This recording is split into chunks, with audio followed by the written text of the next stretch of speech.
Wala na siyang silbi sa akin, Chloe. Si Victoria? Para na lang siyang antigong estatwa sa loob ng bahay na ito. Maganda tingnan sa malayo, pero malamig, matigas, at walang buhay. Boring ang boses na iyon.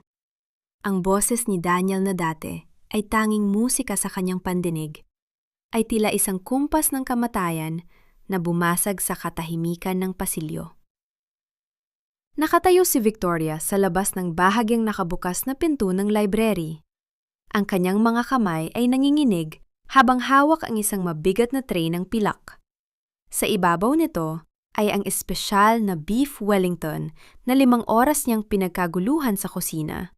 Ang paboritong pagkain ni Daniel para sa kanilang ika-10 anibersaryo. Pinagmasdan ni Victoria ang sariling mga daliri. Namumula ang mga ito, may maliliit pang ang paso mula sa mainit na hurno dahil pinatigil niya ang mga katulong. Gusto niyang bawat sangkap ay mahawakan ng kanyang pagmamahal.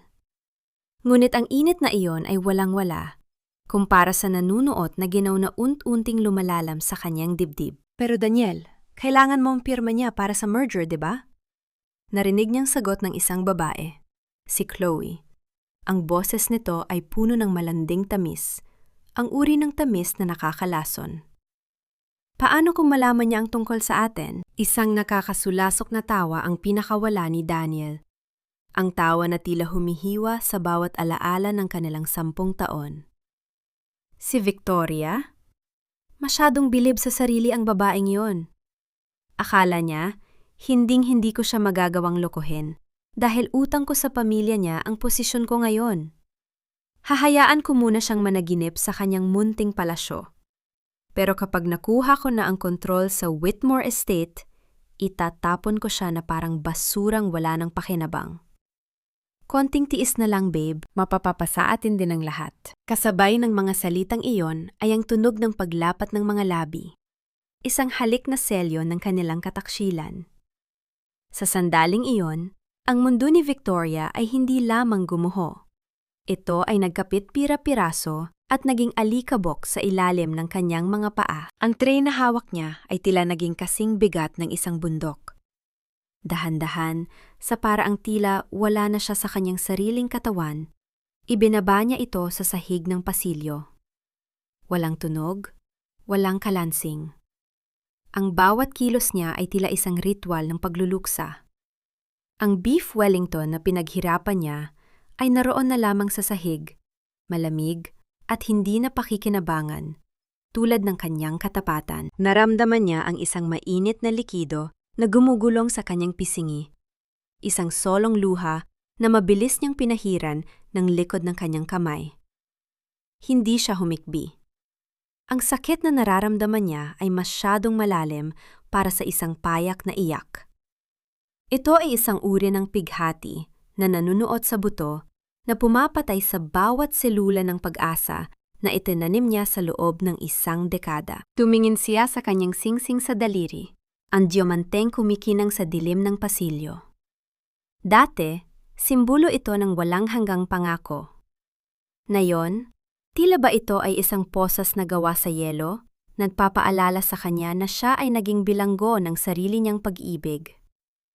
Ang bawat sakripisyo niya, ang pagtalikod niya sa sariling pangarap para itaguyod ang ambisyon ni Daniel, ang pagtitiis sa pangungutya ng kanyang biyenan, lahat ng iyon ay itinapon sa isang iglap para sa isang babaeng mas bata, mas mapusok, at handang sumira ng buhay. Lumingon si Victoria at dahan-dahang lumakad palayo.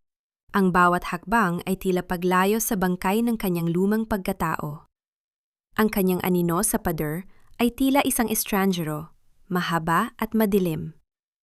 Habang papalayo siya sa silid na yon, isang tanong ang paulit-ulit na humahampas sa kanyang isipan. Tila isang malakas na alon sa dalampasigan ng kanyang gunita. Sa loob ng 10 taon, sino nga ba ang minahal ni Daniel? Ang babaeng nag-alay ng lahat? O ang imperyong nakatayo sa likod nito na nais niyang nakawin? Tumigil siya sa harap ng malaking salamin sa dulo ng pasilyo. Doon, nakita niya ang isang Victoria na hindi niya kilala. Ang mga mata nito ay wala ng bakas ng init, kundi isang nagyelong determinasyon na mas matigas pa sa kahit anong diamante. Ang bawat pintig ng kanyang puso ay hindi na nagsasabi ng pangalan ni Daniel, kundi isang pangako ng pagbabayad. Tumalikod siya sa kanyang refleksyon.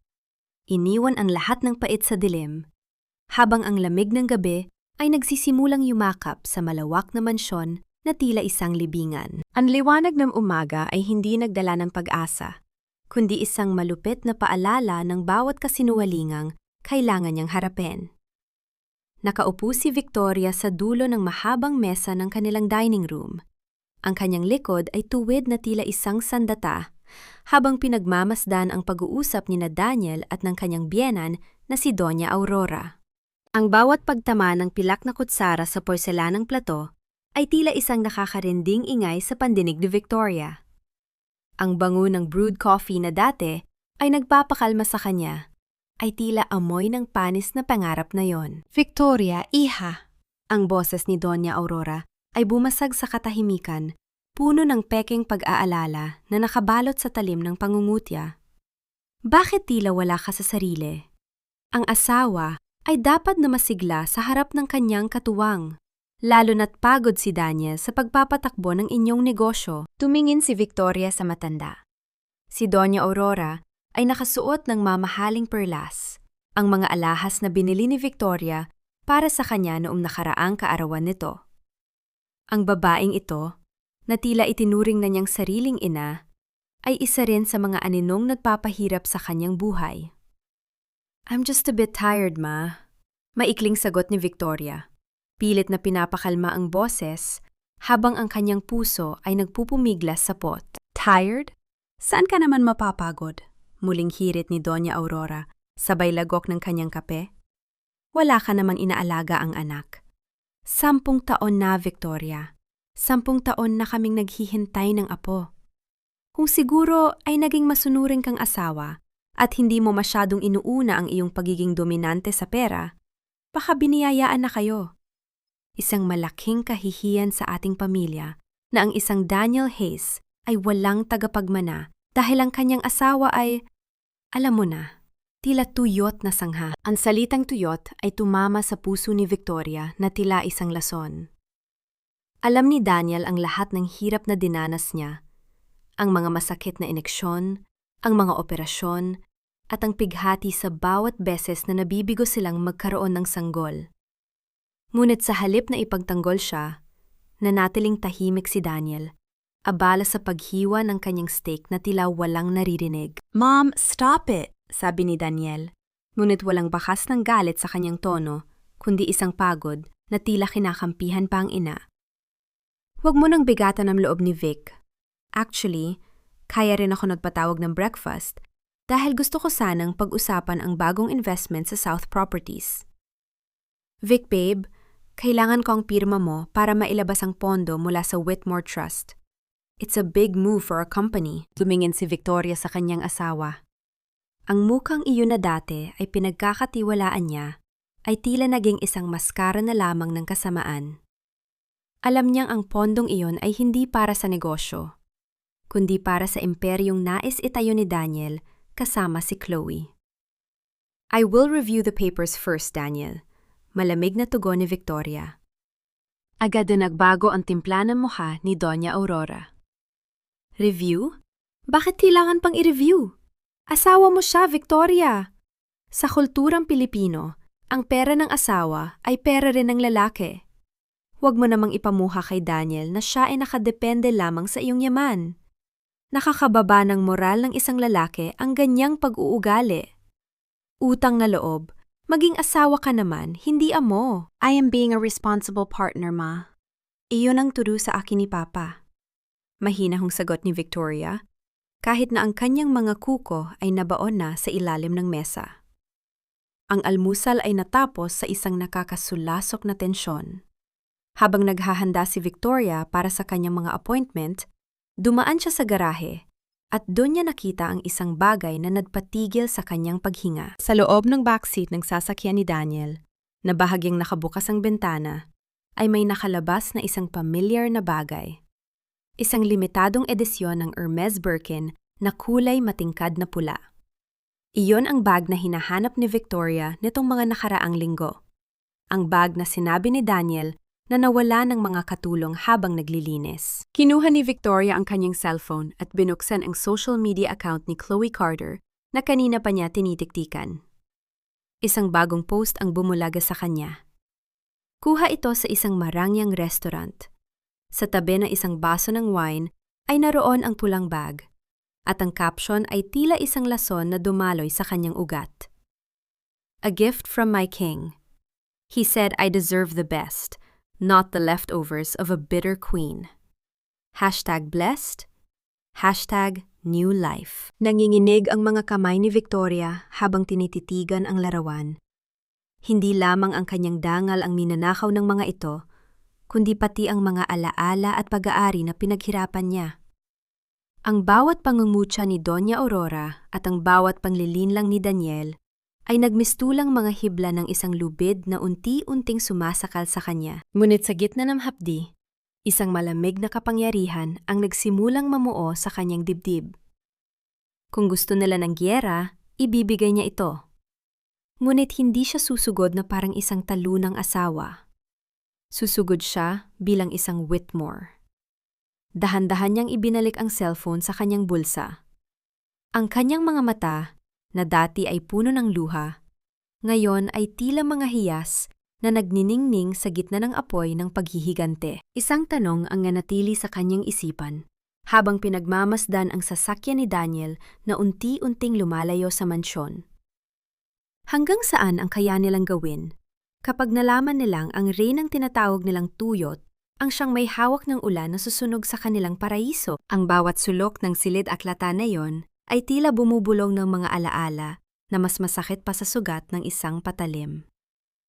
Nanatiling nakatayo si Victoria sa gitna ng silid, ang kanyang mga daliri ay dahan-dahang humahaplos sa ibabaw ng mesa na gawa sa mahogany, ang mesang pag-aari ng kanyang ama at ang mesang ibinigay niya kay Daniel 10 taon na ang nakalilipas. Tila bumalik ang kanyang diwa sa isang hapon, kung saan ang langit ay kasing ningning ng kanyang mga pangarap. Tandang-tanda pa niya ang kislap sa mga mata ni Daniel nang iabot niya rito ang mga susi ng korporasyon. Sa harap ng kanilang pamilya, buong pagmamalaki niyang inanunsyo na tatalikuran niya ang kanyang posisyon bilang CEO upang maging isang katuwang na asawa sa likod ng tagumpay ni Daniel. Ibibigay ko sa iyo ang lahat, Daniel. Bulong niya noon habang nakasandal sa dibdib ng lalaki. Dahil ang tagumpay mo ay tagumpay ko rin. Ngunit ang mga salitang iyon ay tila naging isang sumpa na bumalik upang saksakin siya sa likod. Ang bawat sakripisyo niya, ang pagbitiw sa kanyang sariling karera, ang pagpapakumbaba sa harap ng mga kasosyo sa negosyo, para lamang iangat ang pangalan ni Hayes, ay tila naging mga baetang lamang ng hagdan na ginamit ni Daniel upang maabot ang rurok bago siya sipain pababa. Vic, aalis na ako. May mahalagang dinner meeting kasama ang mga investors mula sa Singapore. Ang boses ni Daniel mula sa pintuan ay bumasag sa kanyang gunita. Lumingon si Victoria at nakita ang kanyang asawa na suot ang isang suit na siya mismo ang pumili. Mukha itong kagalang-galang, isang imahe ng tagumpay na binuo ng kanyang mga kamay. Ngunit sa likod ng mga matang iyon, wala na ang pag-ibig na dati niyang nakikita. Kasama mo ba si Chloe? Diratsahang tanong ni Victoria. Ang kanyang boses ay kalmado, ngunit may paet na hindi maikakaila. Bahaging natigilan si Daniel, ngunit mabilis ding bumalik ang kanyang mapang-aping awtoridad. She's my special assistant, Victoria. Natural lang nakasama siya sa mga business functions. Huwag mo sanang pairalin ang iyong selos sa gitna ng trabaho. Napaka-unprofessional niyan. Isang mapait na ngiti ang sumilay sa mga labi ni Victoria. Special assistant? O ang babaeng unt-unting pumapalit sa posisyong pinaghirapan kong itayo para sa'yo? Hindi na sumagot si Daniel.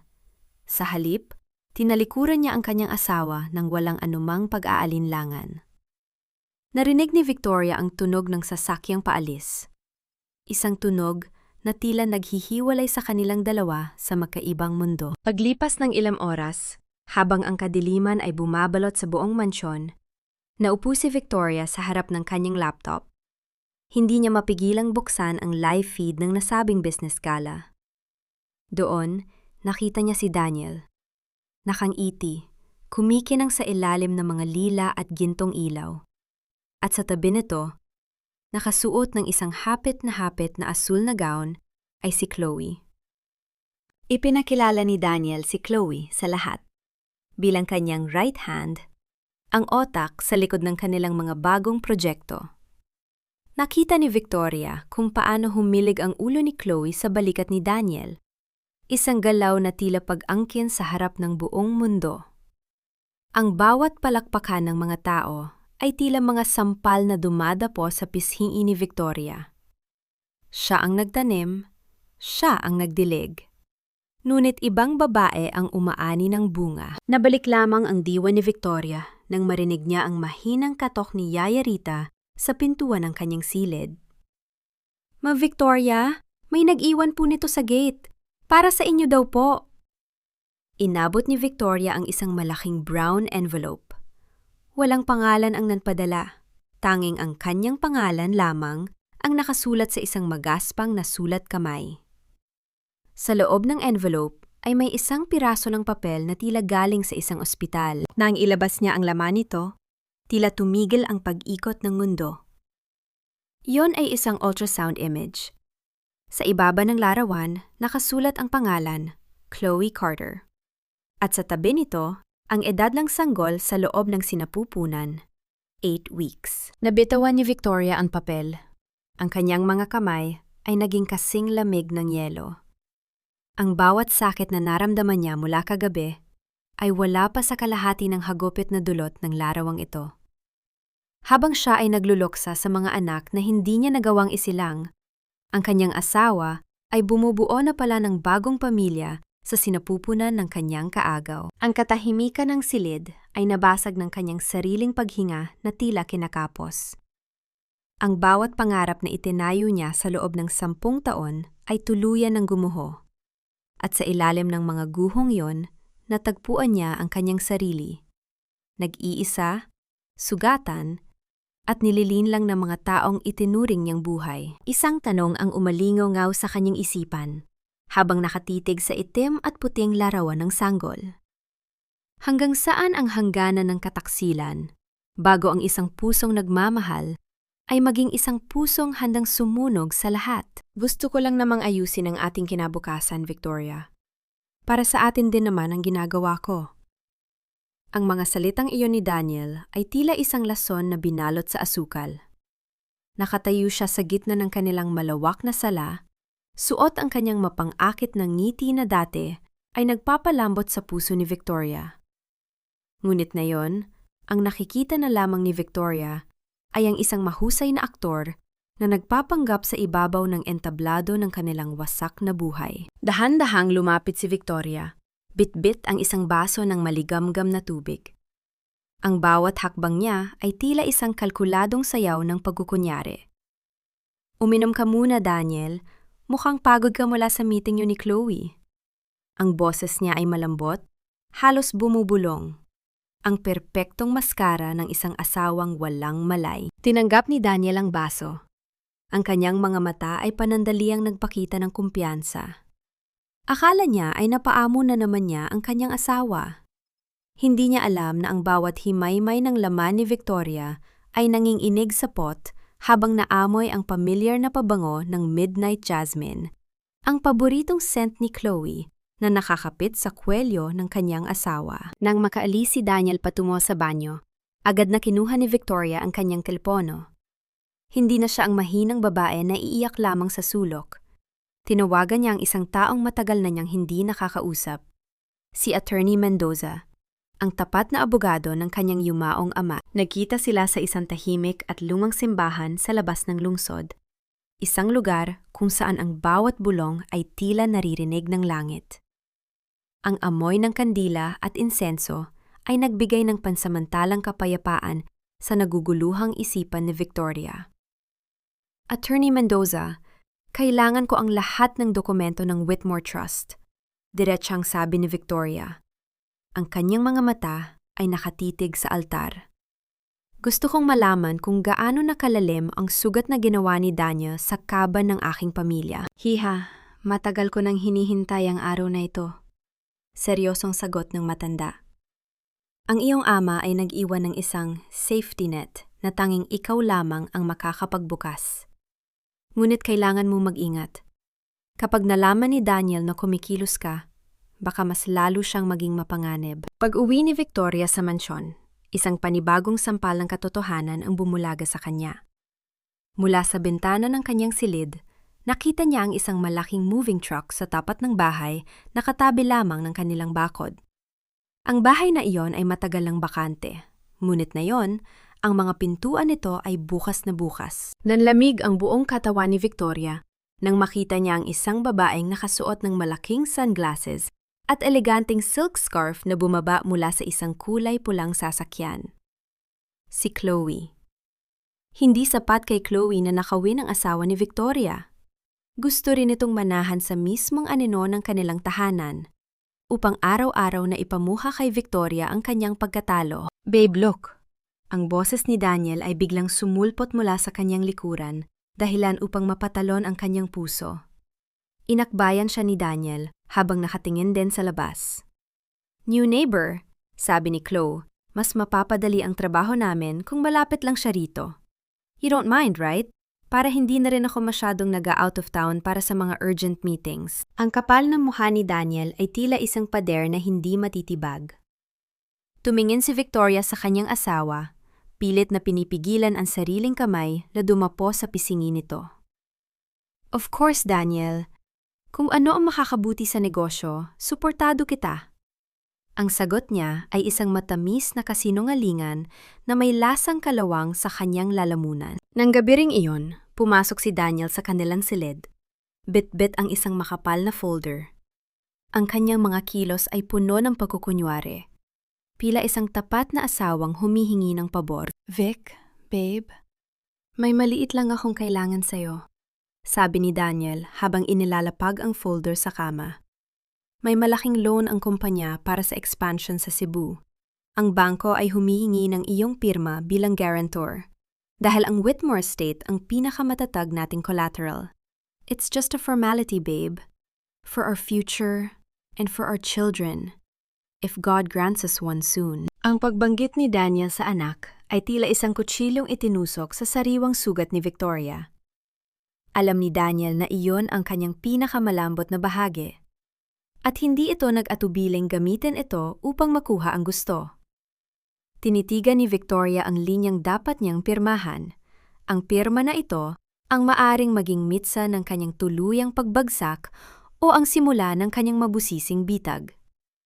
Ang bawat tibok ng kanyang puso ay tila isang babala. Isang hudyat ng digmaang wala ng atrasan. Dahan-dahang hinawakan ni Victoria ang panulat. Ang kanyang mga daliri ay nanlalamig habang nakatitig sa naghihintay na papel. Sigurado ka bang para sa atin ito, Daniel? Malamig ang hanging nagmumula sa aircon ng sasakyan. Ngunit tila apoy ang nananalatay sa mga ugat ni Victoria habang nakatitig sa pintuan ng isang kilalang prenatal clinic sa Makati. Naroon siya, nakatago sa likod ng madilim na bintana ng kanyang sasakyan. Nagmamasid sa isang eksenang tila sadyang ginawa para durugin ang huling piraso ng kanyang puso. Huminto ang pamilyar na puting SUV ni Daniel. Nakita ni Victoria kung paano bumaba ang kanyang asawa, hindi ang pagmamadaling laging ipinapakita nito sa kanya, kundi isang dahan-dahang paggalaw na puno ng pag-iingat. Umikot si Daniel sa kabilang pinto at inilahad ang kanyang kamay kay Chloe. Ang paraan ng paghawak ni Daniel sa siko ng babae, ang ingat sa bawat hakbang nito habang inaalalayan si Chloe pababa, ay isang uri ng pagmamahal na tila isang banyagang lengguwahe na para kay Victoria. Tila bumalik ang lasa ng pait at bakal sa kanyang lalamunan. Sa isang iglap, dinala siya ng kanyang gunita sa isang malamig na gabi. 3 taon na ang nakalilipas. Nakahiga si Victoria sa puting kama ng ospital. Ang kanyang katawan ay nanginginig sa ginaw at sa trauma ng kanyang 3 pagkalaglag ng sanggol. Hawak-hawak niya ang kanyang tiyan na tila ba maaari pa niyang mahabol ang buhay na wala na. Tinawagan niya si Daniel, umiiyak. Nagmamakaawa na puntahan siya dahil hindi niya kayang mag-isa. Babe, I'm in the middle of a strategic planning meeting. If I leave now, our investors will lose trust. The nurses are there. They will take care of you. I'll send flowers, okay? Iyon ang sagot ni Daniel noon. Ang tanging dumating ay isang bouquet ng puting rosas na tila mga bulaklak para sa isang patay, habang si Victoria ay naglulusa sa dilim. Ngayon, pinanood niya si Daniel na dahan-dahang hinahaplos ang buhok ni Chloe habang papasok sila sa klinika. Nakita niya ang kislap ng katuwaan sa mga mata ni Daniel. Ang kislap na kailanman ay hindi niya nakita noong siya ang nagdadalang tao. Ang bawat haplos ni Daniel sa likod ni Chloe ay tila mga latay ng latigo na tumatama sa balat ni Victoria. Ang kawalang katarungan ay sumasakal sa kanya. Tila isang madilim na kamay na pilit na binabawi ang kanyang hininga. Napahigpit ang hawak ni Victoria sa manibela hanggang sa mamuti ang kanyang mga buko-buko. Hindi siya sumigaw. Hindi rin siya bumaba para gumawa ng eksena. Ang sakit na nararamdaman niya ay masyadong banal at masyadong malalim para ibahagi sa mga taong walang danggal. Ang bawat segundo ng kanyang panonood ay isang sadyang pagpaparusa sa sarili, isang paraan upang matiyak na ang bawat hibla ng kanyang pag-ibig para kay Daniel ay tuluyan ng maging abo. Nang makauwi siya sa mansyon, sinalubong siya ng nakabibinging katahimikan. Ang malawak na bahay na puno ng mamahaling gamit ay tila naging isang malaking kabaong na gawa sa ginto. Umakyat siya sa kanyang silid at naupo sa harap ng salamin, tinititigan ang sariling refleksyon na tila isang estranghero. Eksaktong 9:09 ng gabi nang tumunog ang kanyang telpono. Isang hindi kilalang numero ang nakasulat sa screen, ngunit alam ng kanyang pakiramdam kung sino ang nasa kabilang linya. Hello, Victoria. Ang boses ni Chloe ay puno ng tamis na tila may halong lason. I hope you enjoyed the view today at the clinic. Nakita ka namin, by the way. Hindi lang lumapit si Daniel dahil ayaw niyang ma-stress ang baby.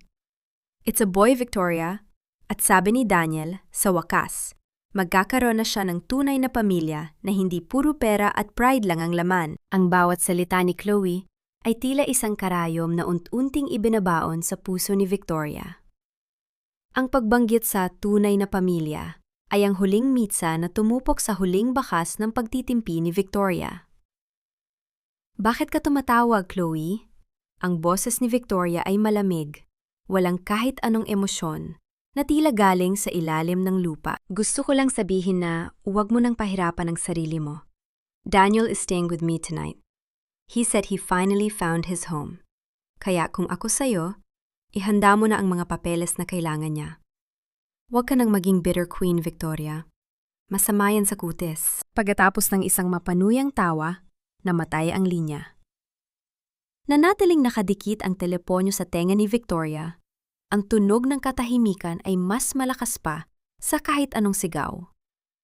Sa dilim ng kanyang silid, ang kanyang mga mata ay nagniningning, hindi dahil sa luha, kundi dahil sa isang matinding determinasyon na hindi pa niya kailanman naramdaman. Inilapag niya ang telepono at dahan-dahang binuksan ang drawer ng kanyang nightstand. Doon, sa ilalim ng mga lumang sulat, ay naroon ang isang maliit na recorder. Pinitik niya ang switch nito. Ang bawat salita ni Chloe, ang bawat pangungutya at pag-amin ng kanilang relasyon ay naroon na. Tunay na pamilya, Daniel? Bulong ni Victoria sa hangin. Ang kanyang boses ay tila isang pangako ng paghuhukom. Tingnan natin kung hanggang saan ang itatagal ang pamilya niyan kapag wala na ang perang itinuturing ninyong pundasyon. Ang dumi-dumi ng isip mo, Victoria. Minsan, nakakapagod na ang pagiging paranoid mo. Wala ka bang tiwala sa akin? I was working all night dahil sa merger na pinipirmahan mo pa rin hanggang ngayon. Para sa atin ito, pero ginagawa mo itong teleserye sa utak mo. Ang boses ni Daniel ay matatag, puno ng kunwaring pagkapagod na tila ba siya ang biktima ng sitwasyon. Nakatayo siya sa harap ng salamin sa kanilang silid, inaayos ang kanyang mamahaling kurbata. Sa likuran niya, nakatayo si Victoria. Hawak ang isang basong gatas na inihanda niya para rito. Ang bawat salita ni Daniel ay tila mga palaso na may lason. Sinusubukang baluktutin ang katotohanang nakita at narinig na ni Victoria. Ito ang sining ni Daniel, ang gaslighting. Ang gawin siyang baliw sa harap ng sarili niyang mga mata. I'm sorry, Daniel. Marahil ay pagod lang ako. Mahinahong sagot ni Victoria.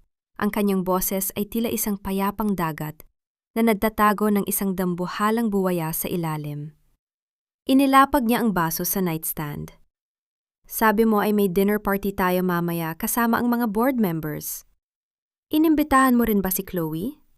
Sabi mo ay malaki ang naitulto niya sa bagong project. Sandading natigilan ang kamay ni Daniel sa kanyang kurbata. Ngunit mabilis ding nakabawi. Yes, it's a professional gathering. At sana naman, Victoria, huwag mong ipahiya ang sarili mo sa harap nila.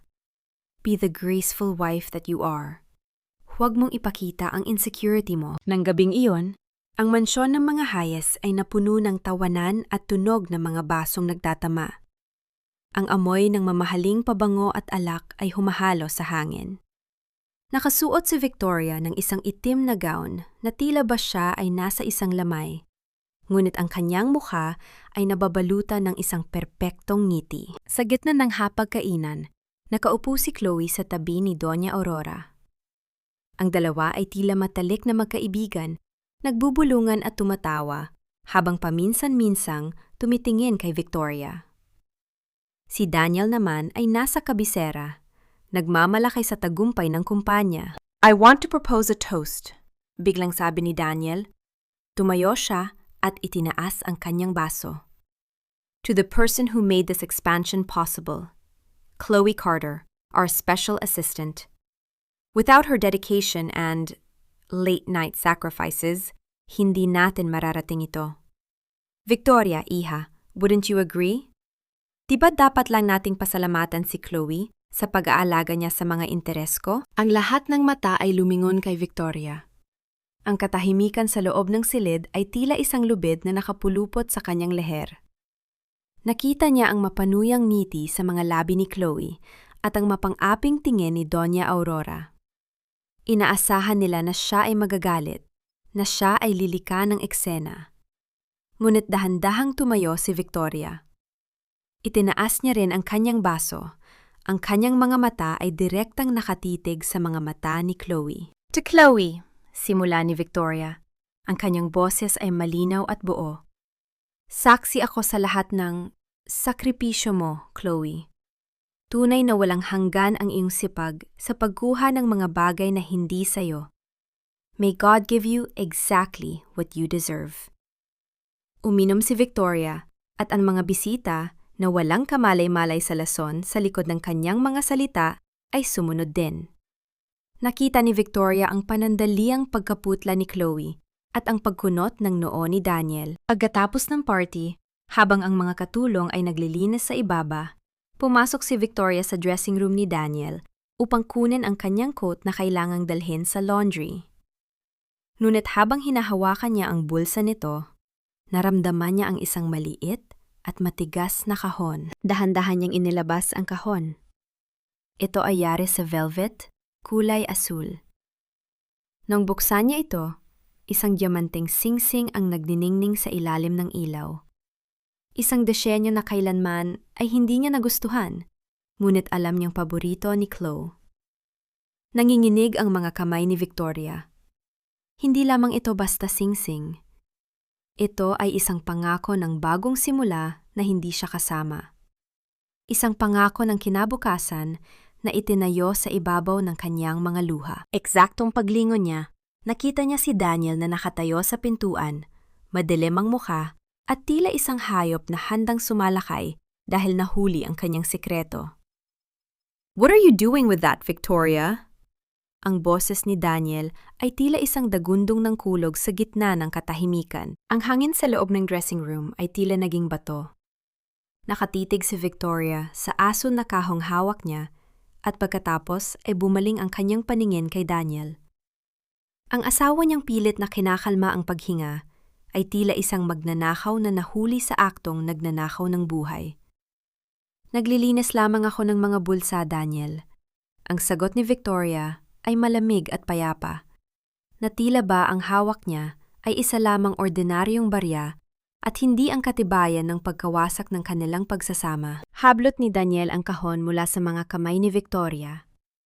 Ang kanyang mga mata ay nalilisik, ngunit ang kanyang boses ay pilit na ginagawang malambing, isang maskara na sanay niyang isuot. Ito? Regalo sana ito para sa aming huling anibersaryo. Ngunit naisip kong hindi mo magugustuhan ang disenyo, kaya itinago ko na lamang. Alam mo naman, masyado akong abala, kaya nakalimutan ko nang ibalik sa alahero. Ang bawat salita ay isang dagdag na lason na idinedura sa mukha ni Victoria. Alam niyang ang singsing na iyon ay eksaktong katulad ng na-post ni Chloe sa social media ilang linggo na ang nakalilipas. Ngunit imbes na sumigaw, imbes na ipamuka sa lalaki na alam niya ang totoo, pinili ni Victoria na maging isang kalmado, ngunit mapanganib na dagat. Kung ganoon, mabuti at hindi mo binigay sa akin, Daniel. Banayad niyang sabi bago tumalikod. Dahil ang mga bagay na binili na walang tapat na puso ay walang silbi. Kinabukasan, habang tahimik na nagkakape si Victoria sa harden, lumapit sa kanya si Yaya Rita. Ang matanda ay tila isang anino, nagmamasid, laging nakikinig. Laging nakikita ang mga bagay na ipinipikit ng marami. Ma'am Victoria, pabulong na panimula ng matanda habang kunwari inaayos ang mga bulaklak sa florera. Kagabi, habang nagliligpit ako sa sala pagkatapos ng party, may narinig akong hindi ko dapat narinig. Inilapag ni Victoria ang kanyang tasa. Tungkol kanino, Yaya? Kay Senyor Daniel at sa babaeng yon, si Chloe. Ang boses ng matanda ay nanginginig, hindi sa takot, kundi sa pag-aalala para sa kanyang pinagsisilbihan. Nag-aaway sila sa may library. Sinasabi ng babae na nauubusan na siya ng pasensya. Kailangan na raw nilang paalisin ka dito sa bahay bago lumaki ang tiyan niya o bago malaman ng mga kaibigan niya ang kanyang sikreto. Napahigpit ang hawak ni Victoria sa dulo ng mesa. Anong sikreto? Tumingin-tingin si Yaya Rita sa paligid bago nagpatuloy. Ma'am, alam niyo bang may kapatid na nagtatrabaho bilang driver sa pamilya ng mga Carter ang pinsan ko? Sabi niya, ang babaeng yon ay hindi mula sa mayamang pamilya, tulad ng ipinapakilala ni Senyor Daniel. Siya ay maraming utang na iniwan sa kanyang probinsya dahil sa pagsusugal, at may kasalukuyang kaso ng pandaraya na ibinaon lamang sa limot dahil sa pera. Tila, isang malamig na tubig ang ibinuhos sa nag-aalab na isipan ni Victoria. Si Chloe ay hindi lamang isang simpleng kabit. Siya ay isang linta na sumisipsip hindi lamang sa kanyang asawa, kundi sa yaman na itinatag ng Whitmore. Yaya Rita, ang boses ni Victoria ay kalmado, ngunit puno ng kapangyarihan. Kailangan kong makausap ang pinsan mo at ang kanyang kapatid. Gusto kong makuha ang bawat piraso ng ebidensya ng kanyang utang at kaso. Babayaran ko sila ng higit pa sa kaya nilang kitain sa buong buhay nila. Opo ma'am, naiintindihan ko po, sagot ng matanda bago nagmadaling umalis. Paglipas ng 2 araw, habang si Victoria ay nasa opisina, upang lihim na asikasuhin ang mga papeles ng kanyang mga assets, pumasok si Daniel nang walang pasabi. Ang kanyang mukha ay nagliliwanag ng isang pekeng kagalakan. Vic, babe! Masayang bate nito habang inilalapag ang isang mamahaling kahon ng tsokolate sa ibabaw ng kanyang mesa. Next week na ang grand gala ng korporasyon. Gusto kong imbitahan ang mga pinakamalalaking pamilya sa bansa. That's great, Daniel. Ako ba ang kasama mo? Tanong ni Victoria, bagamat alam na niya ang sagot sa kanyang isipan. Biglang nagbago ang ekspresyon ni Daniel. Tila ba nag-aalangan na humihingi ng pabor? Well, I was thinking, masyado kasi nakakapagod ang mga ganitong events, at alam kong hindi ka nakakatulog ng maayos lately. Baka mas makabuti kung manatili ka na lamang sa bahay at magpahinga. Chloe can handle the PR side of things. para na rin hindi ka ma-stress. Ang bawat salita ay tila isang kutsilyo na pilit pinapuputol ang huling sinulid ng kanyang pagiging asawa. Gusto nitong itago siya habang ipinaparada nito ang kanyang kabit sa harap ng buong lipunan. Bago pa man makasagot si Victoria, tumunog ang telepono sa kanyang mesa. Nang sagutin niya yon, ang boses mula sa kabilang linya ay hindi galing kay Yaya Rita, kundi mula sa abogado ng bangkong pinagtatrabahuan niya. Ma'am Victoria, aninang abogado. May huling transaksyon na ginawa si Mr. Hayes na hindi dumaan sa inyong approval. Ilang milyong piso ang inilipat mula sa Whitmore Trust patungo sa isang offshore account na nakapangalan kay Chloe Carter. Ang bawat hakbang sa makinis na sahig ng gusaling ito ay tila isang pantapak sa aking sariling dangal.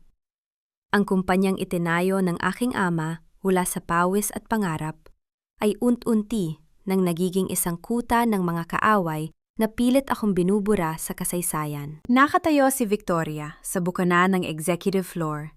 Ang kanyang mga kamay ay mahigpit na nakakapit sa kanyang bag. Ang ingay ng mga typewriter at pag-uusap ng mga empleyado ay biglang tumahimik nang mamataan siya. Ngunit ang mas nakakuha ng kanyang atensyon ay ang eksenang nagaganap sa loob ng kanyang dating opisina. Naroon si Chloe, nakaupo sa likod ng mesa ni Daniel, habang ang matapat na sekretarya ni Victoria na si Elena ay nakatayo sa harap nito. Namumula ang mga mata at nanginghinig ang balikat. I don't care how many years you've served this family, Elena. Ang boses ni Chloe ay matalas, tila isang talim na humihiwa sa hangin. In this new era of Hayes Global, we don't need people who are loyal to a figurehead. We need people who are loyal to the vision.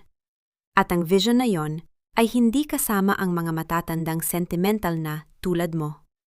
You're fired. Pack your things. Anong nangyayari dito? Ang malamig na boses ni Victoria ay umalingonggaw. Dahilan upang mapatalang si Elena at mapalingon si Chloe na may mapanuyang ngiti. Oh, Victoria! Tamang-tama ang dating mo, ani Chloe habang dahan-dahang tumatayo mula sa swivel chair. I'm just doing some housekeeping. Sabi kasi ni Daniel, kailangan nating mag-trim down ng mga redundant staff. At itong si Elena, mukhang mas marami pang oras na inilalaan sa pagre-report sa'yo kaysa sa pagtatrabaho para sa asawa mo. You have no right to fire my staff, Chloe, giit ni Victoria. Ang kanyang mga mata ay nag-aapoy sa put. You are just an assistant. Correction, Iha. She is the mother of the next Hayes heir. Ang boses ni Doña Aurora ay nagmula sa pintuan. Pumasok ang matanda, suot ang kanyang mapagmataas na ura, at agad na tumayo sa tabi ni Chloe. Huwag mong pagtaasan ng boses, ang babaeng nagdadala ng katuparan ng aming pangarap. Daniel agreed to this. Kailangan ni Chloe ng mga taong mapagkakatiwalaan niya habang tinutulungan niya si Daniel sa mga sensitibong transaksyon. Naramdaman ni Victoria ang isang malakas na pintig sa kanyang sentido. Ang kanyang biyenan, na nabubuhay sa marangyang buhay dahil sa kayamanan ng mga Whitmore, ay ngayon ang nangungguna sa pagtatapon sa mga taong naging tapat sa kanya. Elena, bumalik ka sa trabaho mo? Utos ni Victoria. No, Elena. Umalis ka na bago ko patawagin ang security. Sabat ni Chloe, habang hinahaplos ang kanyang tiyan na tila ba iyon ay isang proteksyon laban sa kahit anong batas. Sa sandaling iyon, pumasok si Daniel. Tumingin siya sa tatlong babae at sa halip na ayusin ang gulo, lumapit siya kay Chloe at inakbayan ito sa harap ni Victoria. Vic, let it go. Elena is old school. Chloe is just trying to modernize the workflow. Huwag mo nang gawing big deal ang lahat. Ang pagtataksil ni Daniel ay hindi na lamang sa kama. Ito ay isang sistematikong pagbuwag sa lahat ng pundasyong mahalaga kay Victoria. Tumalikod si Victoria ng walang kibo. Ang kanyang katahimikan ay tila isang banta ng isang paparating na unos. Alam niyang ang bawat salitang binitawan niya ngayon ay magagamit laban sa kanya.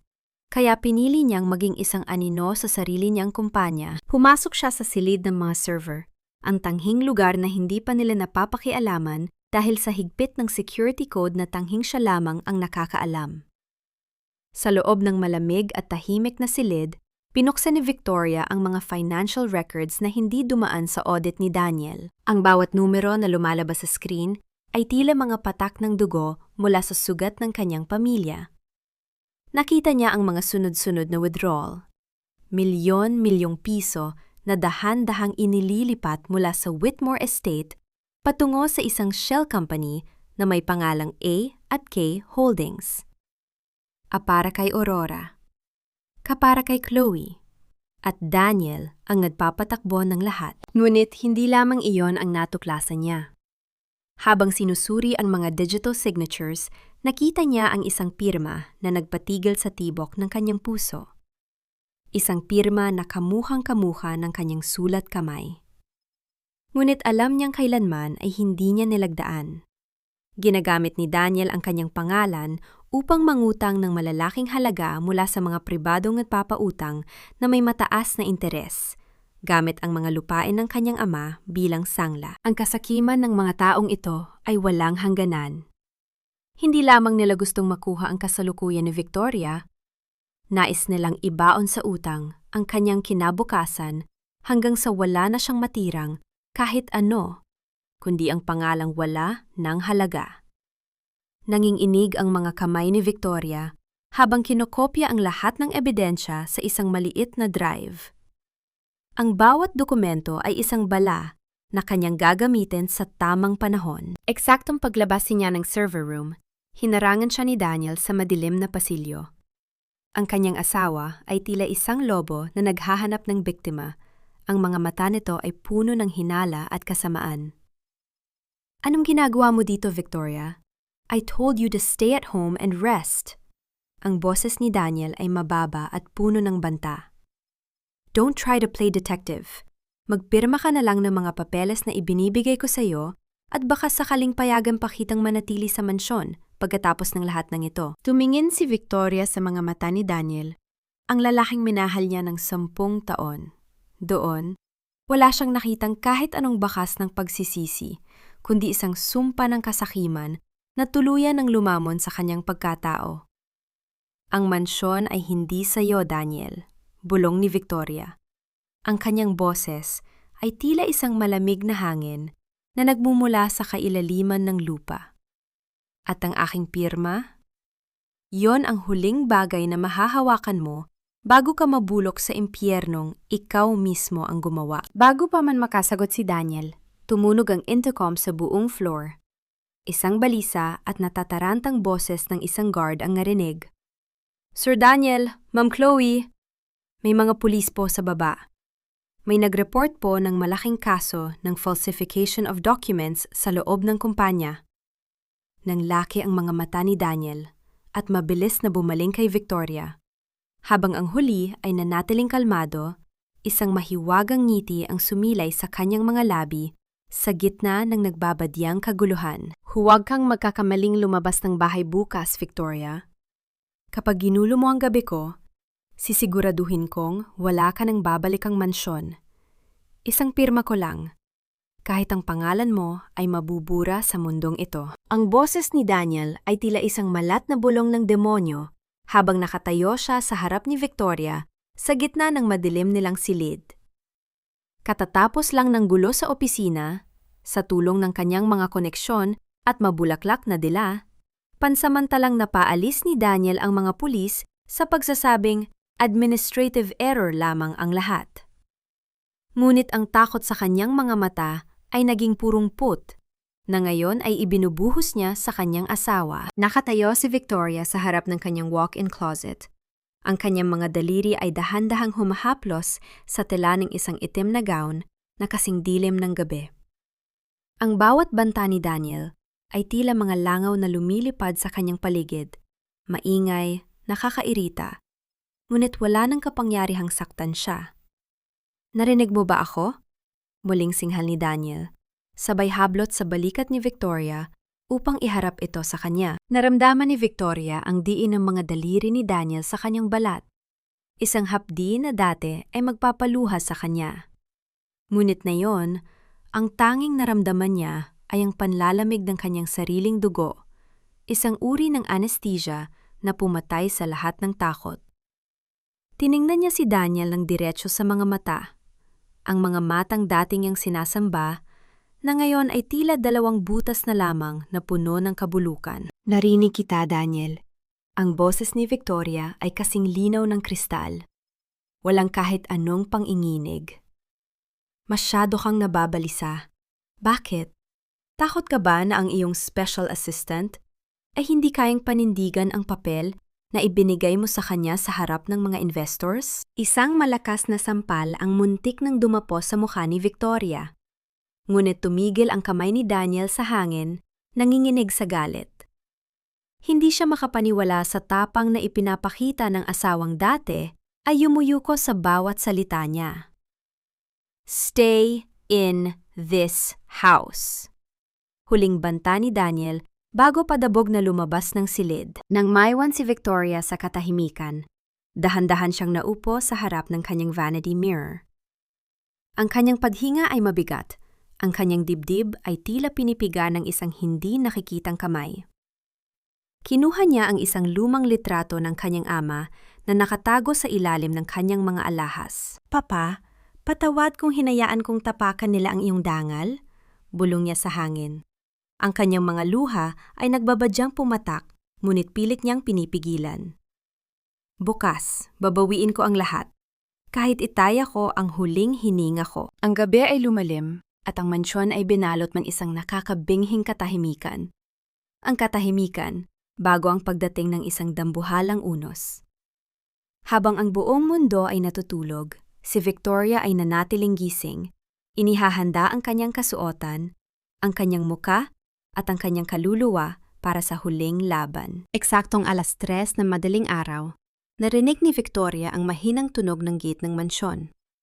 Mula sa kanyang balkonahe, nakita niya ang isang itim na sasakyan na pumarada sa labas. Isang lalaki ang bumaba.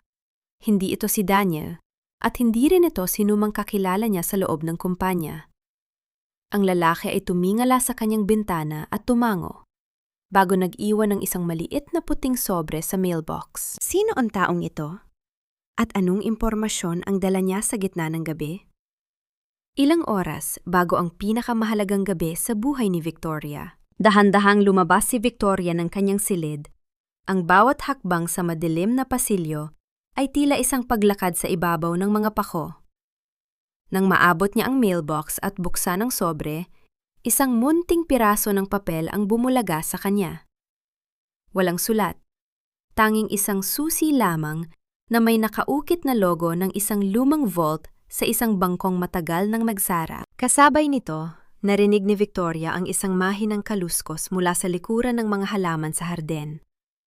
May nagmamasid sa kanya. May nakakalam sa bawat galaw niya. Bagay na bagay sa iyo ang pulang gown na yan, Chloe. Tila basading ginawa yan para sa isang babaeng sanay kumuha ng hindi sa kanya. Ang boses ni Victoria ay tila isang malamig na haplos ng yelo sa gitna ng mainit at marangyang silya ng Manila Hotel Ballroom. Nakatayo siya sa bukana ng malaking pinto. Ang kanyang itim na gown ay tila isang anino na humihigop sa lahat ng liwanag sa paligid. Ang bawat mata ng mga elite sa Maynila ay nakatuon sa kanya. Ang asawang binalaan na huwag mo't papakita. Ang reynang pilit na ibinaba sa trono. Sa gitna ng entablado, natigilan si Daniel habang nakaakbay kay Chloe. Ang pula at nagniningning na gown ni Chloe ay ang mismong gown na nakita ni Victoria sa closet ni Daniel noong nakaraang buwan. Ang gown na sinabi ni Daniel na regalo para sa isang charity auction. At ang kuwintas na suot nito, iyon ang pamanang hiyas ng pamilya Whitmore na matagal nang nawawala sa vault ni Victoria. Ang sakit ay tila isang libong karayom na sabay-sabay na itinusok sa kanyang dibdib. Habang ang lahat ay bumubulong, nakita ni Victoria ang mapanuyang ngiti ni Doña Aurora sa gilid. Tila ba nagdiriwang ito sa kahihiyang nararamdaman ng kanyang manugang. Victoria, what are you doing here? Ang boses ni Daniel ay nanginginig sa pagitan ng gulat at nagbabadyang galit. I told you to stay home. You look unwell. Baka mas lalo mo lang ipahiya ang sarili mo. Ipahiya ang sarili ko, Daniel? O baka takot kang makita ng lahat kung paano mo ipinaparada ang iyong kataksilan gamit ang pera at hiyas ng aking ama? Ang sagot ni Victoria ay malakas at malinaw. Tila isang kampanang nagigising sa lahat mula sa kanilang pagkukunyari. Dahan-dahang naglakad si Victoria patungo sa gitna ng sulyap ng mga tao. Ang bawat hakbang niya sa makinis na sahig ay tila isang pagtapos sa 10 taon ng kanyang pagtitiis. Nang marating niya ang harap ni Daniel at Chloe, hindi siya sumigaw. Hindi siya nanampal. Tinitigan niya lamang sila ng may matinding pait at dignidad. "You look beautiful, Chloe," bulong ni Victoria, sapat na para marinig ng mga nasa malapit. Pero kahit balutin mong sarili mo ng ginto at diamante, ang amoy ng isang magnanakaw ay hindi kailanman mababago ng kahit anong mamahaling pabango. "Victoria, tama na!" singhali Daniel, sabay hablot sa braso ni Victoria. "Guard, ilabas ang babaeng ito. She is having a mental breakdown." Hindi niya alam ang sinasabi niya. Ngunit bago pa makalapit ang mga security guard, itinaas ni Victoria ang kanyang kamay, hawak ang isang kulay gintong envelope na may selyo ng Central Bank. "Huwag niyo akong hahawakan." Ang utos ni Victoria ay puno ng awtoridad na nagpatigil sa lahat. "Daniel, akala mo ba ay ang gala na ito ang simula ng iyong tagumpay bilang nag-iisang may-ari ng kumpanyang ito? Akala mo ba ay nakuha mo na ang lahat dahil sa pirma kong kinuha mo sa pamamagitan ng panlilinlang?" Binuksan ni Victoria ang envelope at inilabas ang isang dokumento. "Ipinapakilala ko sa inyong lahat ang bagong majority shareholder at chairperson ng board ng Alliance Bank, ang bangkong may hawak ng lahat ng utang at collateral ng Hayes Global. Simula sa gabing ito, wala ng Hayes Global. Dahil binili ko na ang bawat hibla ng iyong utang, Daniel. Binili ko ang bawat brick ng mansyong tinitirhan mo. At binili ko ang bawat pangarap na itinayo mo sa ibabaw ng aking mga luha." Ang katahimikan sa buong ballroom ay tila isang mabigat na kumot. Ang mukha ni Daniel ay nawala ng kulay, naging kasing puti ng pader. Si Chloe naman ay tila biglang nanghina. Napakapit sa braso ni Daniel na tila ba ang pulang gown na suot niya ay naging kasing bigat ng tingga. Tumingin si Victoria sa paligid. Sa mga taong kanina lang ay kinukutya siya. Ang kanyang puso ay nagdurugo pa rin. Ang sugat ng pagkakatraidor ay hindi pa rin naghihilom. Ngunit sa gitna ng pighati, naramdaman niya ang unang pintig ng kanyang kalayaan. Ngunit sa gitna ng kanyang tagumpay, isang pamilyar na boses ang narinig mula sa likuran ng entablado. Isang boses na hindi niya inaasang maririnig sa gabing yon. "Hindi pa tapos ang laban, Victoria. Akala mo ba ay ganun lang kadaling bawiin ang lahat?" Ang boses na iyon ay kay Attorney Lorenzo, ang sarili niyang abogado na pinagkatiwalaan niya ng lahat ng kanyang sikreto. At sa tabi nito, nakatayo ang isang taong matagal na niyang inakalang patay na. "Akala mo ba ay ikaw lang ang marunong maglaro, Victoria? Sa mundong ito, ang katapatan ay may presyo. At mukhang mas mataas ang naibayad ko kay Attorney Lorenzo kaysa sa ibinigay mong tiwala." Ang boses ni Daniel ay muling nagkaroon ng bagsik, isang mapanuyang tono na tila ba binubuhay ang kanyang namamatay na ego. Nakatayo siya sa gitna ng entablado, dahan-dahang inaayos ang kanyang kurbata, habang ang lahat ng mata sa ballroom ay nakatutok sa lalaking lumabas mula sa likod ng kortina. Si Victor Whitmore. Ang tiyuhin ni Victoria na 10 taon nang idineklarang patay sa isang trahedya sa dagat. Naramdaman ni Victoria ang tila paghinto ng pintig ng kanyang puso. Ang bawat hibla ng kanyang katawan ay naniga sa sobrang gulat at pait. Ang kanyang Uncle Victor, ang taong itinuring niyang pangalawang ama, ang taong iniyakan niya ng maraming gabi, ay narito, buhay, at nakatayo sa tabi ng kanyang kaaway. "Uncle Victor?" Ang bulong ni Victoria ay halos hindi marinig.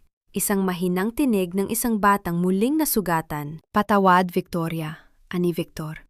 Ang kanyang boses ay walang kahit anong emosyon. Ngunit ang Alliance Bank ay hindi kailanman magiging sayo. Bilang buhay na tagapagmana ng aking kapatid, ang bawat pirma mo sa mga dokumentong yan ay walang bisa nang wala ang aking pagsang-ayon. Ibinenta ko na ang aking bahagi kay Daniel kaninang umaga. Isang malakas na tawanan ang pinakawala ni Daniel. Isang tunog na tila humihiwa sa katahimikan ng gabi. Mabilis na lumapit si Chloe sa tabi ni Daniel.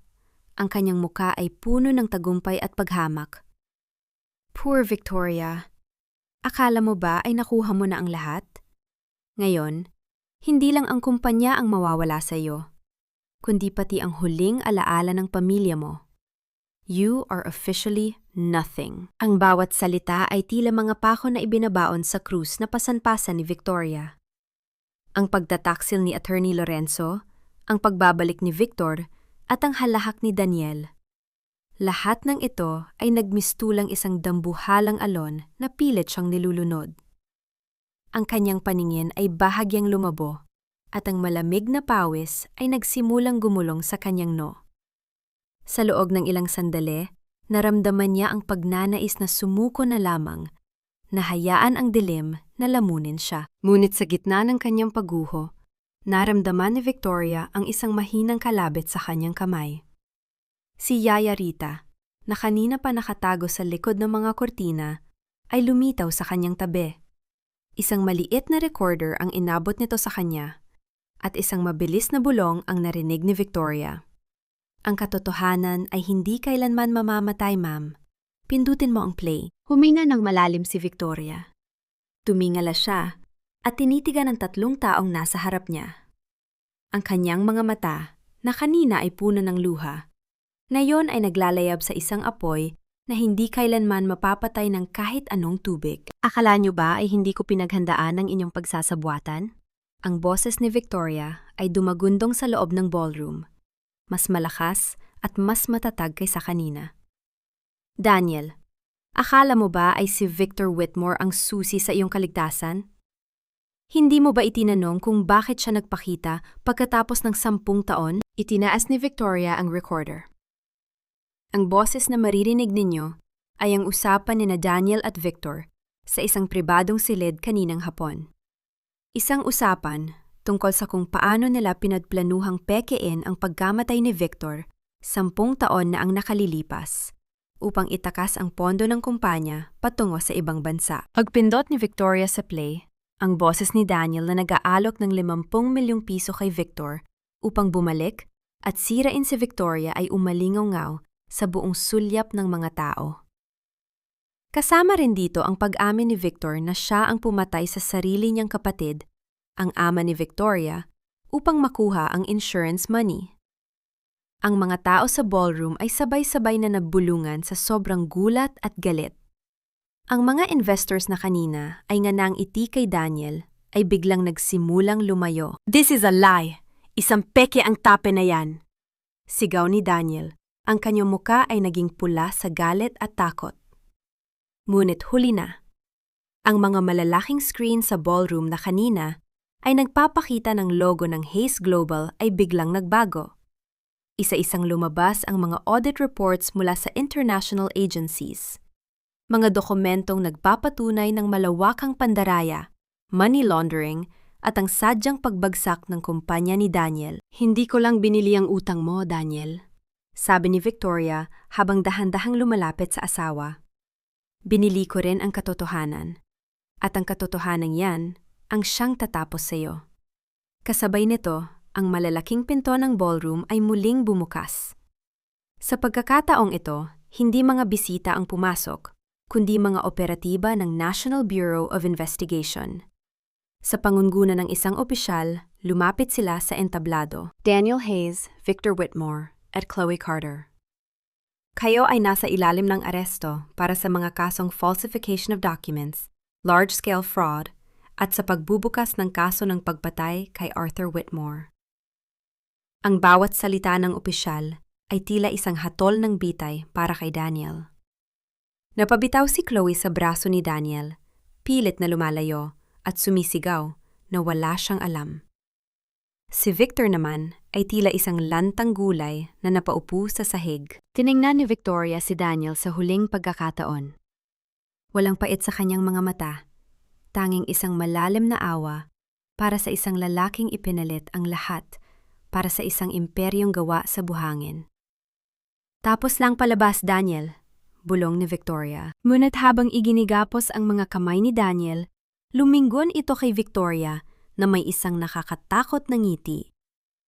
Akala mo ba ay ikaw ang panalo, Victoria? May isang bagay kang hindi alam. Isang bagay na sisira sa'yo habang buhay, kahit mabulok ako sa kulungan. Hindi mo ako pwedeng hawakan ng ganyan. Buntis ako. Ang dinadala ko ang tagapagmana ng pamilyang ito. Ang boses ni Chloe ay pumailan lang sa gitna ng ballroom. Matinis at puno ng desperasyon, habang pilit siyang kumakawala sa mga operatiba. Ang kanyang pulang gown ay gusot-gusot na. At ang buhok na kanina ay perpektong nakaayos ay ngayon ay nakalaylay na sa kanyang muka. Sa gilid, si Doña Aurora ay mabilis na lumapit. Ang kanyang mga mata ay nanlilisik sa takot at galit habang hinaharangan ang mga pulis. "Bitawan niyo siya!" sigaw ng matanda. Kahit anong kasalanan ni Daniel, ang batang yan ay isang hayes. Hindi niyo pwedeng saktan ang apo ko. Nakatayo si Victoria ilang hakbang ang layo. Pinagmamasdan ang huling pagtatangka ng dalawang babaeng sumira sa kanyang buhay na gumamit ng isang inosenteng buhay bilang kalasag. Ang bawat sigaw ni Doña Aurora tungkol sa apo ay tila isang malupit na biro na humahampas sa pandinig ni Victoria. Dahan-dahang kinuha ni Victoria ang huling sobre mula sa kanyang itim na clutch bag. Ang kanyang mga kamay ay hindi na nanginginig. Ang bawat galaw niya ay puno ng isang nakakatakot na katahimikan. "Ito ba ang tinutukoy ninyong pagapagmana?"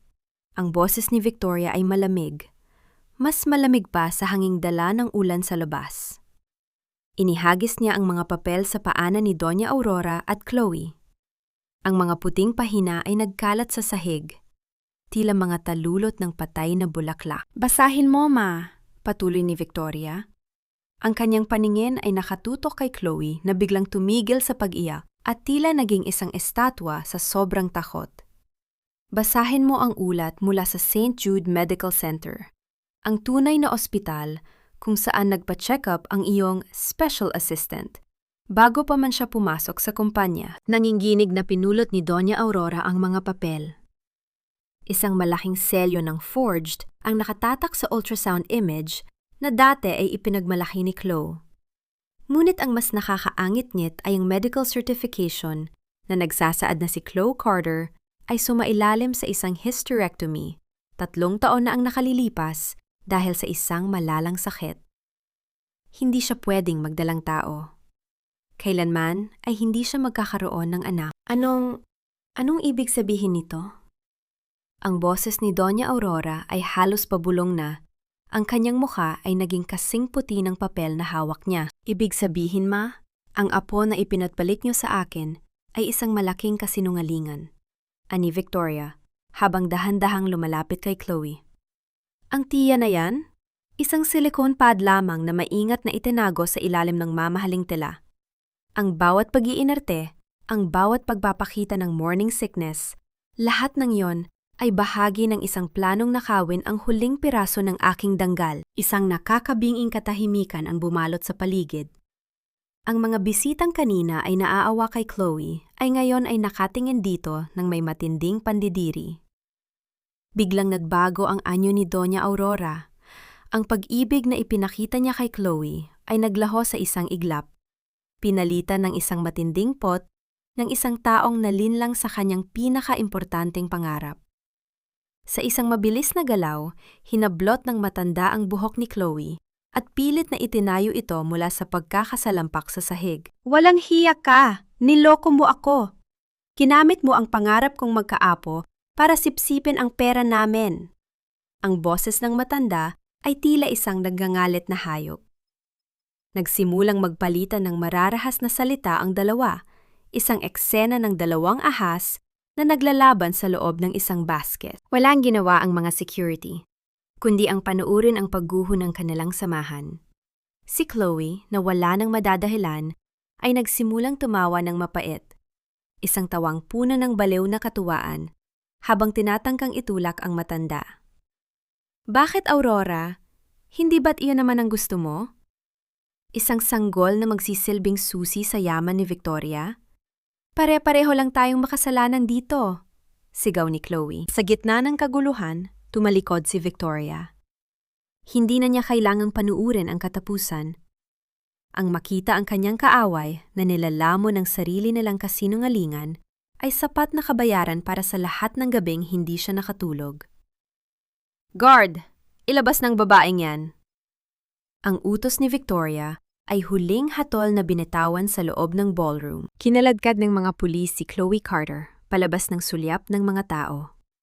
Ang kanyang mga hiyaw ng pagmumura at pagsisisi ay dahan-dahang humina habang papalayo siya sa marangyang silid na pinang-arap niyang pagharian.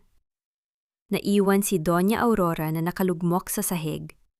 Yakap ang mga peking papeles ng kanyang pangarap habang ang lahat ng tao ay isa-isang tumatalikod sa kanya. Lumabas si Victoria sa balkonahe, hinayaan ang malamig na hangin na tumama sa kanyang mukha. Sa malayo, nakita niya ang mga ilaw ng sasakyan ng pulis na papalayos. Dala ang kanyang asawa, ang kanyang tiyo, at ang babaeng sumira sa kanyang tiwala. Ngunit sa kabila ng katahimikan, naramdaman ni Victoria ang isang bigat sa kanyang bulsa.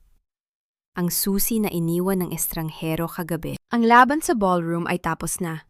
Ngunit ang lihim na hawak ng susing, iyon ang magdadala sa kanya sa huling katotohanang maaaring magpabago sa lahat ng alam niya tungkol sa kanyang sariling pamilya. Victoria, parang awa mo na hindi ko ginusto ang lahat ng ito. Nasilaw lang ako, babe. Akala ko, kapag nakuha ko ang lahat, mas magiging sapat ako para sa iyo. Ang boses ni Daniel ay basag. Puno ng pang-inginig na dati ay sapat na upang palambutin ang puso ni Victoria. Nakaupo siya sa kabila ng malamig na rehas ng selda. Ang kanyang mamahaling suit ay gusot-gusot na at ang kanyang mukha ay tila tumanda ng 10 taon sa loob lamang na isang gabi. Ang amoy ng disinfectant at luma na bakal sa loob ng presinto ay tila sumasakal sa huling bakas ng pag-ibig na nararamdaman ni Victoria. Tinitigan ni Victoria ang lalaking minahal niya ng 1 dekada. Nakasuot siya ng isang simpleng itim na bestida. Ang kanyang buhok ay maingat na nakapusod at ang kanyang mga mata ay tila 2 malalim na lawa na wala ng kahit anong emosyon. Ang bawat salita ni Daniel ay tila mga tuyong dahon na pilit na tinatangay ng hangin. Walang bigat, walang buhay, at puno ng kabulukan. Nabigla lang ako, Victoria. Si Chloe, siya ang nanggulo sa isip ko. Pinilit niya ako. Pero ikaw ang asawa ko. Ikaw ang mahal ko. Patuloy ni Daniel, habang pilit na inaabot ang kamay ni Victoria sa pagitan ng mga rehas. Alalahanin mo ang ating kasal sa Batanes. Ang pangako natin sa harap ng dagat. Hindi mo ba kayang magpatawad? Para sa 10 taon nating pagsasama, naramdaman ni Victoria ang isang pamilyar na hapdi sa kanyang dibdib. Isang alaala ng isang babaeng dati ay handang mamatay para sa lalaking nasa harap niya. Naalala niya ang bawat gabi na ipinagluluto niya ito, ang bawat sakripisyo para sa career nito, at ang bawat panalangin na sana ay maging tapat ito sa kanya. Ang mga alaalang yon ay tila mga multong humahaplos sa kanyang balat, nagpapaalala sa kanya ng kanyang sariling katangahan. Dahan-dahang binuksan ni Victoria ang kanyang bag at inilabas ang isang maliit na litrato. Ang kanilang wedding photo na laging nasa loob ng kanyang pitaka. Tinitigan niya ang mga ngiti nila doon. Ang mga ngiting tila ba walang katapusan ang kaligayahan. Sa harap ni Daniel, dahan-dahang pinunit ni Victoria ang litrato sa gitna. Ang tunog ng napupunit na papel ay tila isang malakas na dagundong sa gitna ng katahimikan ng selda. Ang 10 taon na sinasabi mo, Daniel, ay hindi pagsasama. Ang boses ni Victoria ay mahinahon, ngunit bawat salita ay tila isang hatol ng kamatayan. Iyon ay 10 taon ng iyong pagpapanggap at 10 taon ng aking pagkabulag. Ang bawat I love you na binitawan mo ay tila isang patalim na dahan-dahang pumuputol sa aking hininga habang binubuo mo ang iyong imperyo sa ibabaw ng aking mga sakripisyo. Babe, please. Huwag mong gawin ito. Mawawala ang lahat sa akin kapag iniwan mo ako. Ang pagmamakaawa ni Daniel ay naging isang mahina at desperadong bulong. Sino na lang ang matitira sa akin? Ang iyong sarili, Daniel. Ang iyong sarili na puno ng kasakiman. Tugon ni Victoria. Inilabas niya ang isang folder mula sa kanyang bag. Isang makapal na dokumento na may malalaking titik na nagsasaad ng Petition for Annulment and Property Dissolution. Inilatag niya ito sa maliit na lamesang bakal sa harap ng rehas. Ang bawat pahina ay selyado ng katotohanan na hindi na kailanman mababago ng kahit anong luha. Pinirmahan ko na ang lahat, Daniel. Hindi lang ang kumpanya ang kinuha ko sa iyo. Kinuha ko na rin ang karapatan mong gamitin ang aking pangalan. Mula sa araw na ito, ikaw ay isa na lamang estranjero sa aking buhay. Ani Victoria, habang inihahagis ang isang gintong pen sa ibabaw ng folder. Isang mapait na ngiti ang sumilay sa mga labi ni Victoria nang makita niya ang tuluyang pagguho ng muka ni Daniel. Ang lalaking dati ay tinitingala niya bilang kanyang mundo, ay ngayon ay isa na lamang maliit na insekto sa ilalim ng kanyang mga paa. Ang bawat luhang dumadaloy sa pisngi ni Daniel ay hindi pagsisisi para sa nasirang pagsasama, kundi pagsisisi para sa nawalang yaman at kapangyarihan. Tumayo si Victoria at dahan-dahang lumingon patungo sa pintuan. Ang bawat hakbang niya palayo ay tila isang pagtanggal ng isang mabigat na kadena na 10 taon niyang kinaladkad. Ang lamig ng gabi na sumalubong sa kanya sa labas ng presinto ay tila isang mainit na yakap ng kalayaan. Ngunit bago pa man siya makarating sa kanyang sasakyan, narinig niya ang huling hiyaw ni Daniel mula sa loob. Isang hiyaw na puno ng galit at huling banta na nagpatigil sa kanyang paghinga. Akala mo ba ay malaya ka na, Victoria? Hindi mo pa nabubuksan ang vault ni Uncle Victor. Kapag nalaman mo ang totoo tungkol sa iyong ama, ikaw mismo ang hihiling na sana ay namatay ka na lang kasama niya. Ang bawat yabag ng kanyang mga sapatos sa makinis na marmol ay tila isang malungkot na sonata sa loob ng isang malawak na libingan. Pagpasok ni Victoria sa mansyon ng mga Hayes, sinalubong siya ng amoy ng alikabok at ng nakabibinging katahimikan. Isang matinding kaibahan sa dati ay buhay na tahanan na puno ng mga peking tawanan at mararangyang piging. Ang mga muebles ay nababalutan na ng mapuputing tela, tila mga multong nagmamasid sa kanyang bawat galaw. Sa gitna ng malawak na sala, nakita niya ang isang figura na nakaupo sa isang madilim na sulok, si Doña Aurora.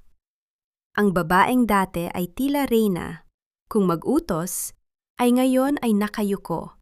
Ang kanyang mga balikat ay bagsak at ang kanyang mga kamay ay nanginginig habang nakahawak sa isang maliit na baso ng tubig. Wala na ang kanyang mga mamahaling hiyas. Tanging ang kanyang maputlang balat at ang mga luhang natuyo na sa kanyang pisngi ang natira. Nandito ka na ba para pagtawanan ako, Victoria? Ang boses ni Doña Aurora ay paos, tila isang tuyong dahon na hinihipan ng hangin.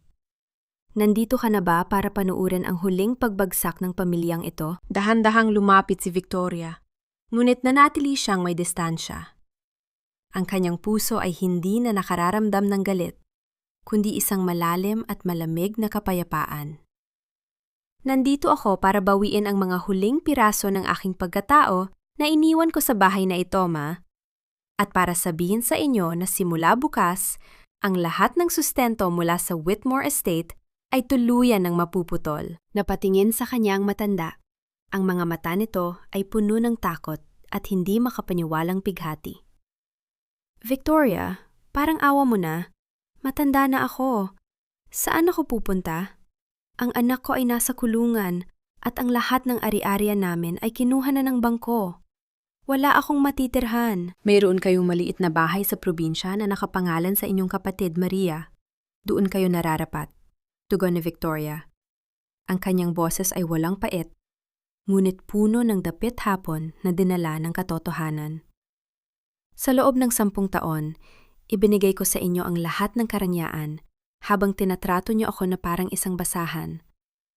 Ang utang na loob ko sa pamilyang ito ay matagal ko nang nabayaran ng bawat patak ng aking luha. Tumayo si Victoria at akmang tatalikod na nang mahagip ng kanyang paningin ang isang bagay sa ibabaw ng side table. Isang maliit, kulay puting sapatos ng sanggol. Ang sapatos na itinago ni Doña Aurora para sa apo na inakala niyang paparating. Ang matanda ay dahan-dahang lumapit sa sapatos at hinaplos ito ng may matinding pangarap na kailanman ay hindi matutupad. Sa sangdaling iyon, nakita ni Victoria ang pagiging taaw ng kanyang biyenan, isang babaeng naging biktima rin ng sarili niyang ambisyon at ng kasinungalingan ng kanyang sariling anak. Ito ang kanyang golden moment, ang mapait na pagkilala na sa dulo ng lahat ng drama, ang lahat ay talunan sa harap ng kasakiman. Iwanan niyo na ang lahat ng hindi sa inyo, ma. Huling bili ni Victoria bago tuluyang lumabas ng sala. Naglakad siya patungo sa silid-aklatan ng kanyang ama, ang lugar kung saan matatagpuan ang lihim na vault na tinukoy ni Daniel. Gamit ang susing ibinigay ng estrangero, nanginginig ang kanyang mga daliri habang isinususi ito sa isang maliit na butas sa likod ng isang portrait ng kanyang pamilya. Sa loob ng 10 taon, narito lang pala ang katotohanang matagal na niyang hinahanap. Nang bumukas ang vault, hindi ginto o pera ang tumambad sa kanya. Sa loob ay naroon ang isang makapal na notebook, isang journal ng kanyang ama, at isang voice record na may petsang isang gabi bago ang trahedya sa dagat. Nang pinitik ni Victoria ang switch ng recorder, ang boses ng kanyang ama ay umalingaw-ngaw sa tahimik na silid. Victoria, iha. Kung naririnig mo ito, ibig sabihin ay wala na ako. Alam ko na ang plano ni Victor at Daniel. Alam ko na ang kanilang pagtataksil bago pa man nila ito maisagawa. Ngunit pinili kong manahimik dahil gusto kong ikaw mismo ang makakita sa kanilang tunay na kulay. Ang bawat sentimo ng yaman natin ay nakatago sa isang account na tanging ang iyong pirma ng pagpapatawad ang makakapagbukas. Ngunit ang huling pangungusap ng kanyang ama ang siyang tuluyang nagpaguhos sa mundo ni Victoria. Daniel is not just a stranger you met, Victoria. He is the son of the man I accidentally ruined years ago. He came for revenge, and I let him in, hoping that your love would change him.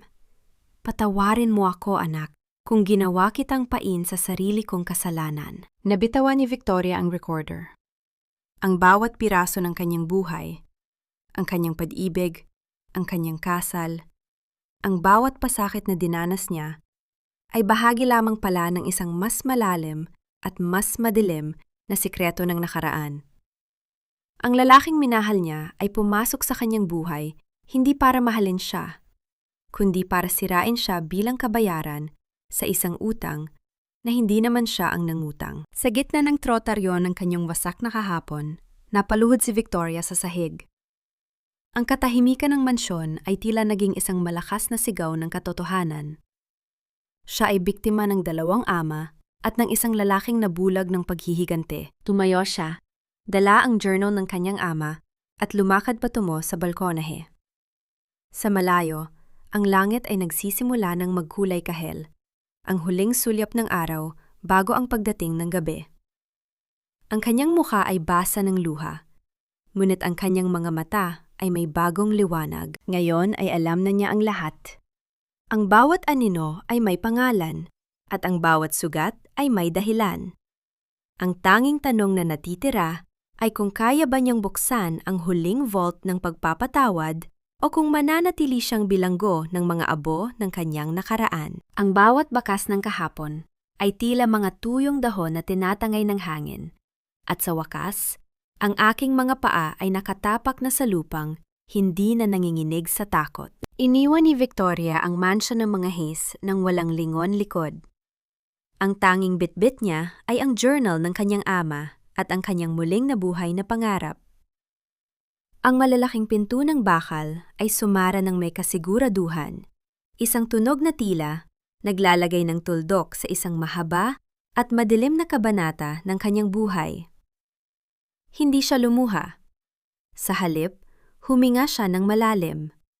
Nilalasap ang hangin na sa wakas ay hindi naamoy ng pagkukunyari.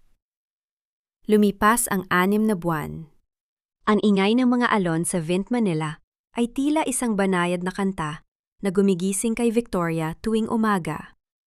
Nakatira na siya sa isang payak, ngunit eleganteng studio apartment na nakaharap sa dagat.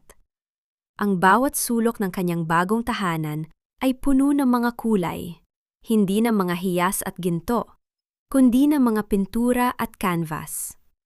Doon, sa gitna ng katahimikan, muling hinawakan ni Victoria ang kanyang mga brush. Ang bawat haplos ng kulay sa canvas ay tila isang paraan ng paggamot sa mga sugat ng kanyang kaluluwa. Isang hapon, habang tinatapos niya ang isang painting ng isang babaeng sumisibol mula sa gitna ng apoy, narinig niya ang isang mahinang katok sa kanyang pintuan. "Nakaistorbo ba ako sa iyong sining?" Ang boses ay pamilyar, malalim, at puno ng respeto. Lumingon si Victoria at nakita si Gabriel, ang dati niyang kaklase sa kolehiyo, na ngayon ay isa ng matagumpay na curator ng sining. Si Gabriel ang taong nanatili sa anino, tahimik na sumusuporta sa kanya sa gitna ng mga legal na laban, at hindi kailanman humiling ng kahit ano kapalit. "Hindi naman, Gabriel. Katatapos ko lang." Nakangiting sagot ni Victoria. Ang kanyang ngiti ay hindi na ang plastic na ngiting ipinapakita niya sa mga gala, kundi isang ngiting nagmumula sa kailaliman ng kanyang payapang puso. Inabot ni Gabriel ang isang baso ng tsa kay Victoria. "May dumating na sulat para sa'yo sa gallery kanina. Galing sa New Bilibid Prison." Natigilan ang kamay ni Victoria. Tinitigan niya ang lukot-lukot at maruming sobre na may pangalan ni Daniel sa itaas. Alam niya ang laman nito bago pa man niya buksan. Ang parehong mga salita ng pagsisisi, ang parehong mga pangako ng pagbabago, at ang parehong mga kasinungalingan na 10 taon niyang pinaniwalaan. Ang bawat sulat ni Daniel ay tila isang huling hila ng isang nalulunod na tao na pilit siyang isinasama sa ilalim. Dahan-dahang lumakad si Victoria patungo sa kanyang balkonahe, bit-bit ang sulat. Ang hangin mula sa dagat ay humahaplos sa kanyang mukha, nagdadala ng amoy ng alat at kalayaan. Tinitigan niya ang sulat sa huling pagkakataon. At pagkatapos, nang walang anumang pag-aalinlangan, binitawan niya ito. Pinanood niya kung paano naging isang maliit na puting tuldok ang sulat habang tinatangay ito ng malakas na hangin patungo sa malawak na karagatan. Hindi niya ito binuksan. Hindi na niya kailangang malaman ang mga dahilan o ang mga huling banta ng lalaking pilit siyang sinira. Ang katahimikan ni Victoria ay ang kanyang huling at pinakamakapangyarihang sagot. "Salamat, Gabriel," bulong niya, habang nakatanaw sa malayo. "Para saan?" tanong ng lalaki. Tumayo ito sa tabi niya, sapat na malapit upang maramdaman ang init ng presensya nito.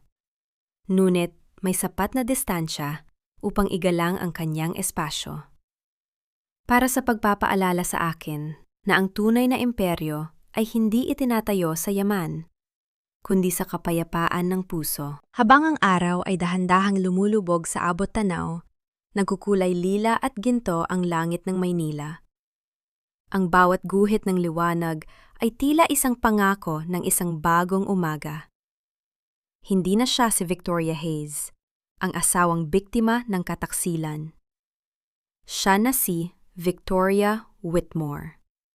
Isang babaeng natagpuan ang kanyang sarili sa gitna ng mga guho at mula sa mga abong iyon ay nagawang bumuo ng isang buhay na mas matatag, mas totoo, at mas malaya. Ang dapit hapon ay lumipas at sa pagsibol ng mga unang bituin, alam ni Victoria na sa wakas, siya ay tunay nang nakauwi. Hindi sa isang mansyon, kundi sa kanyang sariling kaluluwa. Ang huling sinag ng araw sa Vint Manila ay tila isang banayad na kamay na humahaplos sa mukha ni Victoria habang nakatayo siya sa harap ng kanyang unang solo art exhibit. Ang bawat painting na nakasabit sa puting dingding ng gallery ay isang piraso ng kanyang kaluluwa, mula sa kadiliman ng kataksilan hanggang sa matitingkad na kulay ng kanyang muling pagsilang. Ang bawat bisitang dumadaan ay hindi lamang nakakakita ng sining, kundi nakakaramdam ng isang kwento ng tagumpay na isinulat sa pamamagitan ng katatagan. Sa isang sulok ng gallery, nakita ni Victoria ang isang maliit na news clipping sa kanyang tablet. Daniel Hayes v. Victor Whitmore, sentenced to life imprisonment for fraud and conspiracy. Hindi na kumunot ang kanyang noo. Ang pangalang Daniel ay wala na sa kanyang puso. Tila isang salitang nabura sa isang lumang aklat. Si Chloe naman, ayon sa mga balita, ay bumalik sa kanyang probinsya, baon sa utang at kahihiyan. Isang buhay na puno ng hiya na siya mismo ang nagtanim. Habang si Doña Aurora ay namumuhay ng payak, malaso sa marangyang buhay na dati ay kanyang sinasamba. Ang hustisya ay hindi lamang dumating sa loob ng korte, kundi sa bawat sandali ng kanilang pag-iisa. Nilapitan ni Victoria ang kanyang paboritong obra, isang imahe ng isang babaeng naglalakad mag-isa sa dalampasigan. Ang kanyang anino ay unti-unting nagiging isang phoenix. Napangiti siya. Sa loob ng mahabang panahon, inakala niya na ang pagpapatawad ay nangangahulugan ng pagbabalik sa dati. Ngunit natutunan niya na ang tunay na patawad ay ang pagpapatawad sa kanyang sarili. Sa pagpapatawad sa babaeng hinayaan ang sarili na masaktan ng matagal. Ang kapayapaan na nararamdaman niya ngayon ay hindi dahil sa nawala ang sakit, kundi dahil hindi na nito hawak ang kanyang leeg. Lumapit si Gabriel sa kanyang tabi, bit-bit ang isang baso ng champagne. Isang toast para sa reyna ng kanyang sariling imperyo. Bulong nito ng may tapat na paghanga. Iningat ni Victoria ang kanyang baso. Ang kislap ng kristal ay tumatama sa kanyang mga mata. Toast para sa bukas na hindi na nakakadena sa kahapon. Tugon niya. Para sa mga kababaihang nakikinig sa kanyang kwento, ang aral ay malinaw. Ang pag-ibig ay hindi dapat maging isang bilangguan ng sakripisyo. Ang utang na loob ay hindi dapat gamitin upang sirain ang sariling dangal. Ang bawat babae ay may lakas na bumuo ng sarili niyang imperyo mula sa mga guho ng kanyang mga giyera. Ang pag-asa ay hindi isang bituin na malayo sa langit, kundi isang apoy na nasa loob ng bawat pusong matapang na muling magsimula. Habang ang gabi ay tuluyang bumabalot sa lungsod, ang gallery ay napuno ng init at liwanag. Si Victoria Whitmore ay hindi na lamang isang pangalan sa mga pahayagan. Siya ay isang simbolo ng pag-asa, isang patunay na pagkatapos ng pinakamahabang gabi ng pagluha. Ang Binmen ay darating pa rin. Dala ang pangako ng isang pag-ibig na nagsisimula sa sarili.